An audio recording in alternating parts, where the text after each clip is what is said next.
Permukaan elipsoida inilah digunakan sebagai bidang hitungan.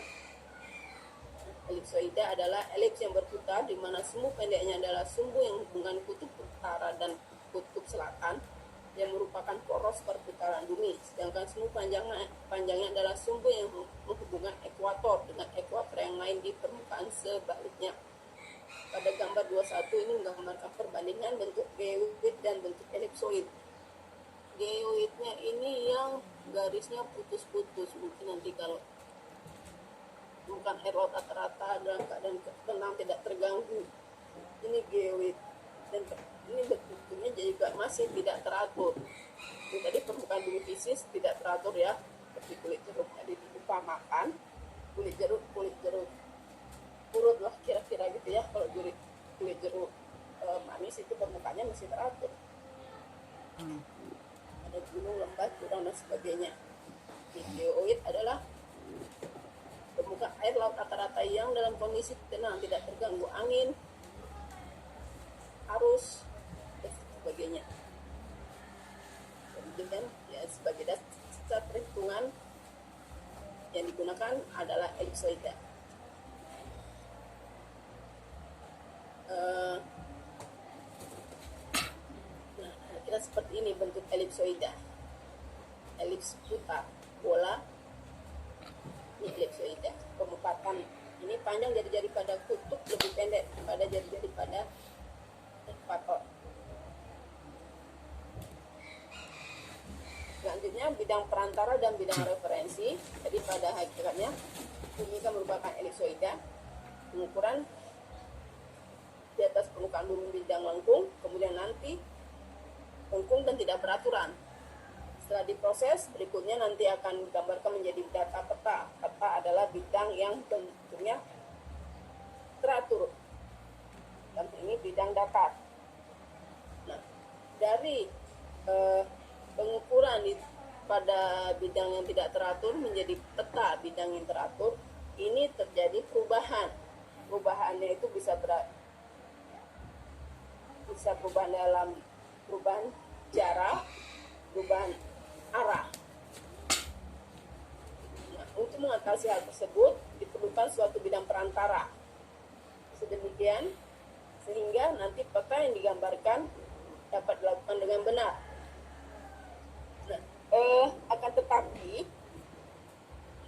menurut penelitian juga ada hal yang lebih lanjut, yaitu sebagai berikut. Bila luas permukaan bumi atau bila panjang jarak di permukaan bumi tidak melebihi jarak pengukurannya nanti maksudnya nih ya, tidak melebihi 55 km, maka permukaan buminya masih dianggap bidang datar. Gak masalah kita permukaan bumi bidang datar, menjadikan peta bidang datar, gak masalah. Jadi masih dianggap bidang datar karena jaraknya masih terbatas. Oleh karenanya tadi dalam proses perhitungannya belum terjadi perubahan kalau distorsi arah dan jarak. Oke. Akan tetapi jika sebagian permukaan elipsoid itu sudah ukuran terbesarnya kira-kira 110 km atau lebih, di sini bumi sudah merupakan kung dengan sebuah bola sebagai bidang bola atau jari-jari tertentu. Kemudian apabila lagi lebih besar dari 110 km, maka permukaan bumi fisisnya itu sudah lebih besar dari 110 km atau ini bisa juga lebih luas dari 5.500 km persegi, maka permukaan bumi tersebut tidak dianggap lagi bidang datar ataupun bola. Bidang datar bola saja tidak, apalagi bidang datar. Konsekuensinya dalam perhitungan koordinat, faktor-faktor kelengkapan bumi juga harus diperhitungkan. Tadi sebenarnya waktu bumi sudah merupakan bidang lengkung, faktor kelengkungan bumi juga sudah harus diperhitungkan. Elipsoida bumi selain sebagai bidang hitungan dinamakan juga sebagai bidang perantara di dalam memindahkan keadaan dari permukaan bumi yang tidak beraturan dan melengkung ke dalam bidang datar. Berikut ini adalah bidang perantara yang dipergunakan dalam pekerjaan pengukuran pemetaan. Yang pertama, jika panjang terbesar daerah tersebut lebih besar dari 110 km atau mungkin luasnya lebih dari 5.500 km persegi, maka bidang elipsoida ya, buminya adalah bidang elipsoida. Tapi apabila panjang terbesarnya 55 sampai 110 km, maka bumi sebagai bidang bola. Kemudian yang ketiga, apabila panjang terbesarnya kurang atau tidak lebih besar dari 30 sampai 55 km, maka bidang datar. Jadi kalau kalian menemukan melakukan pekerjaan yang pada poin 1 dan 2 ini, maka selain pengukuran juga dalam perhitungannya nanti ada koreksi yang diberikan, reduksi dari ada rumusannya sehingga menjadi jarak di bidang datar. Akan tetapi jangan khawatir, ini pengukurannya 1, 2 ini perhitungan, bukan pengukuran maksud saya. Perhitungan apabila kita melakukan pekerjaan di bidang 1 atau bidang 2 ini, elipsoid atau bola, lebih rumit perhitungannya dibandingkan yang 3. Kalau yang 3 ini bidang datar gampang saja. Jarak bidang datar mau digambarkan menjadi peta bidang datar, ya oke, no problem gitu ya. Ini contoh, ini hanya secara singkat saja. Nah, perpetaan atau ilmu ukur tanah, teman-teman di sipil ilmu ukur tanah, yang kita pelajari adalah bumi dalam panjangnya terbatas. Bumi sebagai bidang datar. Jadi ini hanya untuk informasi saja bahwa kapan kita lakukan reduksi jarak, arah, dan kapan tidak. Jadi kalau kalian ini nanti, praktik kita ini nanti juga bumi masih bidang datar, gitu ya. Untuk pekerjaan tambang biasanya masih bumi dianggap bidang datar.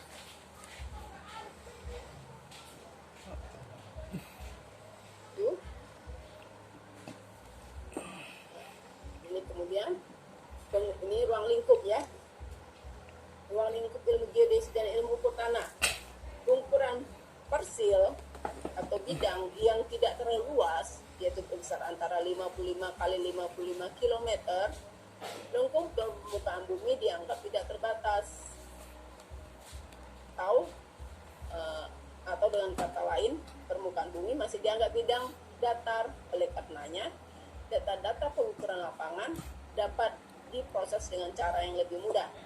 Sedangkan pengukuran yang dilakukan di atas permukaan bumi pada persil yang lebih luas, yaitu lebih luas dari 55 kali 55 km, maka dalam perhitungannya harus mempertimbangkan kelengkungan permukaan bumi. Ya, perhitungannya tentunya lebih sukar. Ya. Pengukuran yang dilaksanakan dengan mempertimbangkan bentuk kelengkungan bumi, inilah yang disebut sebagai ilmu geodesi. Sedangkan pengukuran yang dilaksanakan tanpa mempertimbangkan lengkung bumi disebut sebagai ilmu ukur tanah. Ilmu ukur tanah merupakan bagian rendah dari ilmu yang lebih luas yang dinamakan ilmu geodesi. Jadi cakupannya ilmu ukur tanah masih di bawah dari ilmu geodesi. Seperti itu kira-kira.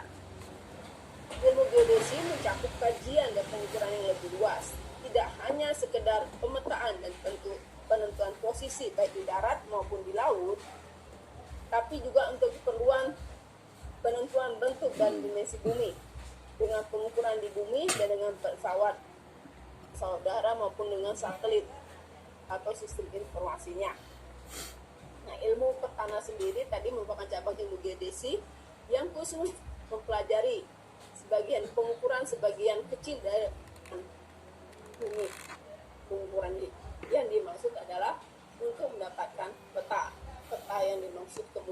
akan digunakan oleh berbagai ya, sesuai dengan keperluannya.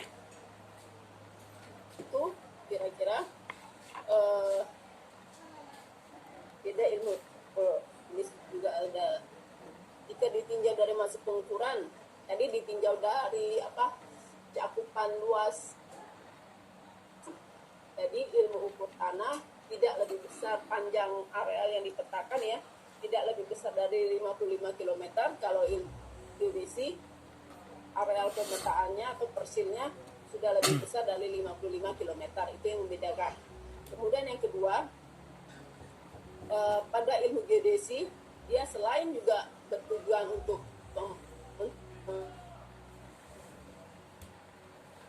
bukan dimensi bumi. Kalau ilmu tanah hanya untuk bertujuan praktis saja, yaitu hanya untuk membuat peta.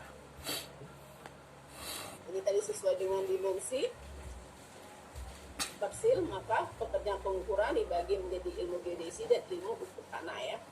Ilmu ukur tanah kadang lebih sering juga disebut sebagai plan survey. Tujuan dan cakupan dan lingkup penyajian pemetaan berbeda-beda. Oleh karena itu, disiplin survei juga digolongkan dalam beberapa studi. Ini tadi survei geodesi, survei permukaan tanah, atau ini berdasarkan wahana. Wahana ini maksudnya apa ya? Cara kita melakukan pengukuran, metode pengukurannya. Tadi berdasarkan luasnya area yang dipetakan, ilmu geodesi dan ilmu ukur tanah ya. Berdasarkan cakupannya, wahananya. Dengan survei geodesi. Survei geodesi ini biasanya dilakukan untuk penentuan bentuk ukuran medan bumi, kemudian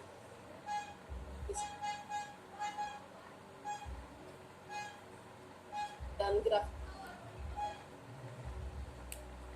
Kemudian kontrol pemetaan ini untuk keperluan dasar nasional, peta dasar nasional. Nah ini juga kalau survei geodesi bisa dilakukan dengan survei terrestris atau juga dengan satelit, memerlukan juga ilmu astronomi. Makanya teman-teman yang kuliah atau backgroundnya ilmu geodesi, geomatika juga, mereka juga mempelajari astronomi, walaupun astronominya mungkin tidak sedetail seperti yang memang jurusan astronomi gitu ya. Kemudian survei permukaan tanah atau bidang datar atau plan surveying, ini tadi arealnya terbatas sehingga efek lengkungan bumi dapat diabaikan dan perhitungannya juga sederhana, dapat langsung direferensikan ke dalam bidang datar. Nah, tadi titik kontrol di pengukuran jaring titik kontrol pada survei geodesi, biasanya ini nanti diperlukan untuk pengukuran yang persilnya lebih kecil tadi, untuk pengukuran ilmu ukur tanah tadi. Jaring kontrol ini nanti maksudnya adalah penentuan, atau gampangnya gini aja saya katakan, untuk membuat tugu XYZ-nya. Jadi di situ ada di pengukuran titik, kerapatannya juga bermacam-macam. Titik di situ nanti ada koordinat X, Y, dan Z-nya yang nanti banyak dipergunakan untuk sebagai keperluan lah. Untuk pekerjaan infrastruktur juga pasti perlu, untuk pekerjaan agraria juga perlu, untuk pekerjaan tambang juga perlu titik kontrol ini. Nah, kalau survei tanah ini, survei plan surveying, titik kontrol yang sudah diukur pada pekerjaan survei geodesi ini maksudnya ada satu titik yang diketahui koordinat X-nya, X, Y, dan Z-nya. Ini kemudian digunakan di bidang tambang untuk tadi dalam perencanaan tambang dan sebagainya, pekerjaan tambang lah ya. Kemudian ada juga survei yang dilakukan dengan menggunakan pesawat udara, dinamakan survei fotogrametri. Ini meliputi aspek pengukuran dan pemetaan dari foto udara dan foto terrestris. Foto terrestris maksudnya ya, terrestris itu langsung, maksudnya pengukuran langsung dilakukan di darat gitu ya. Kemudian sekarang ini juga dengan teknologi yang mungkin kalian pernah tahu namanya drone, itu juga itu bisa juga kita golongkan sebagai fotogrametri. Jadi drone itu kan wahananya drone ya, di drone itu nanti dipasang kamera diatur. Saya sendiri belum pernah menggunakan drone ya, tapi kira-kira teknisnya seperti itu saya kebayang lah gitu. Nanti ada kamera diatur juga dengan dari misalnya kita setel. Drone itu kan seperti pesawat, seperti robot juga ya dipasang ya, dengan tentunya ada aplikasi software yang terkonek antara laptop atau komputer dengan wahananya seperti itu. Ini biasanya digunakan untuk daerah-daerah yang sulit dijangkau dengan kita mendatangi langsung. Kemudian juga biasanya dia lebih cepat lah pekerjaan pemetaannya, karena kan dia sistem foto trap di ekspor pakai kameranya, ya diatur lah bagaimana itunya, setiap berapa jarak. Terus sekarang juga drone itu ini udah terekam gitu. Udah, kalau dulu masih pakai foto analog ini maksudnya adalah, kalian pernah tahu nggak dulu kalau masih belum pakai kamera digital, pakai film kan, mungkin kalian masih sempat ngalaminya nggak, pakai kamera jadul, kamera analog itu, kamera kayak foto kamera biasa gitulah, misalkan seperti itu. Terus ada roll filmnya, dicepret, nanti kalau sudah itu nanti terus dicetak gitu ya. Terus ada fotonya yang hasil dari cetakannya itu gitu. Tapi kalau sekarang sudah dalam bentuk digital, bahkan ada lagi sudah dalam bentuk video. Jadi kemudian dengan instalasi softwarenya dan dengan program itu hasil dari drone atau drone lah ya, sekarang lagi ngetrennya drone itu, tinggal diunduh saja dan jadi tanya gitu. Tapi tetap juga walaupun pakai drone kita tetap perlu titik kontrol tanah, yaitu untuk mendapatkan X, Y, dan Z-nya. Kemudian ada juga survei yang dilakukan dengan radar. Objeknya tetap sama seperti fotogrametri, hanya panjang gelombang yang digunakan sensornya yang berbeda. Radar menggunakan gelombang mikro dengan sensor aktif. Sensor aktif artinya dia tidak terpengaruh oleh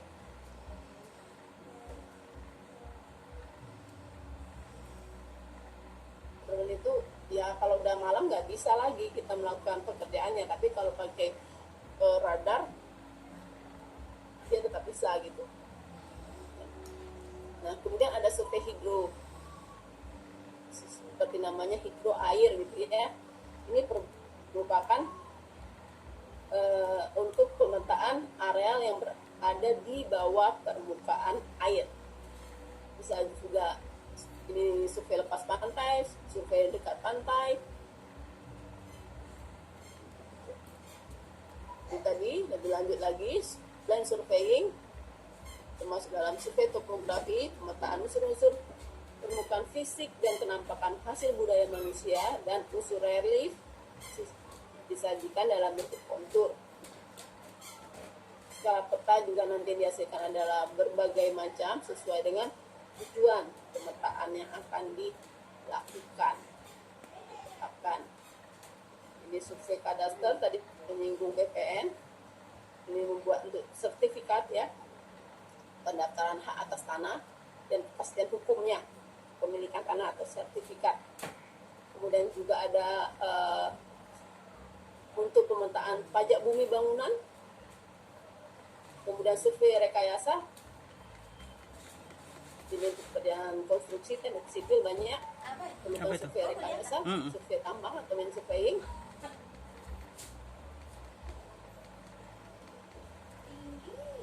Kemudian tadi setelah Apa mau diambil? diukur, Kabus. diolah atau dihitung ya, terus digambarkan. Nah, dalam menggambarkan ini juga perlu disiplin lainnya, yaitu ilmu kartografi. Kartografi ini adalah ilmu seni dalam pembuatan peta.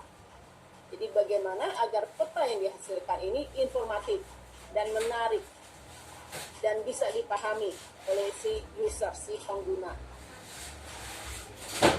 Di sini juga nanti ada proyeksi peta dan sebagainya. Oke. Diktat ini hanya sampai di ukur tanah ya, tidak survei geodesi.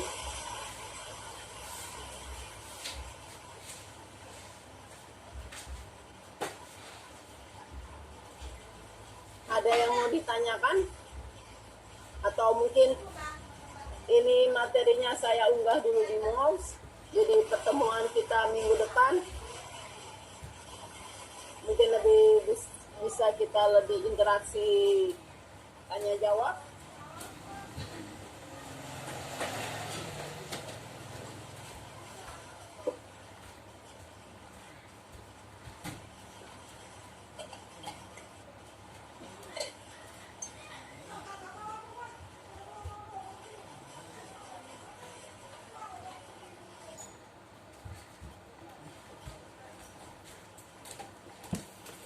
Bagaimana?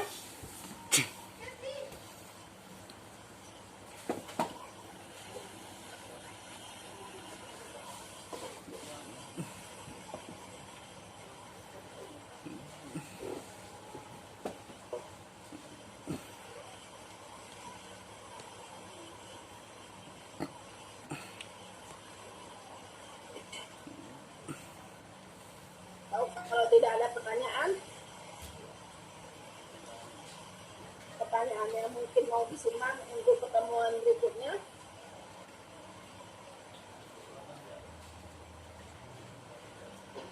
nanti langsung 4 bab lah yang saya kirimkan ke kalian ya.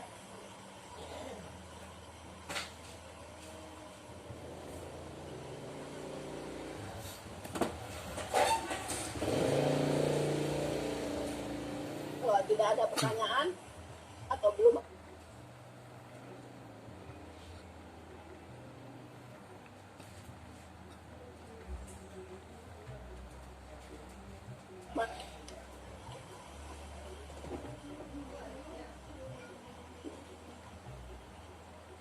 oh saya belum buatkan absennya ya. Belum Bu. Iya, Belum Bu. Bu. Belum Bu. Iya Bu. Oke. Lupa.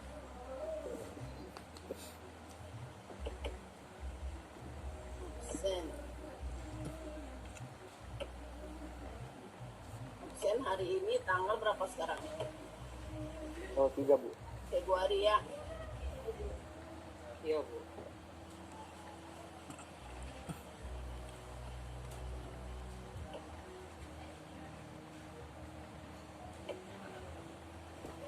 Nanti kalau ada yang nggak sempatnya absen, ya sudah nggak apa-apa ya ini, karena dia nggak bisa diedit. Dia nggak bisa diedit ya sudah. Tapi udahlah, saya tidak apa memperhitungkan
kalian bisa.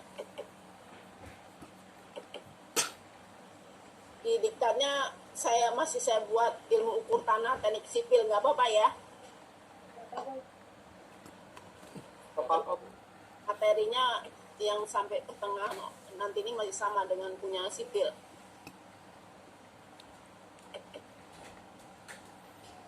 Diktat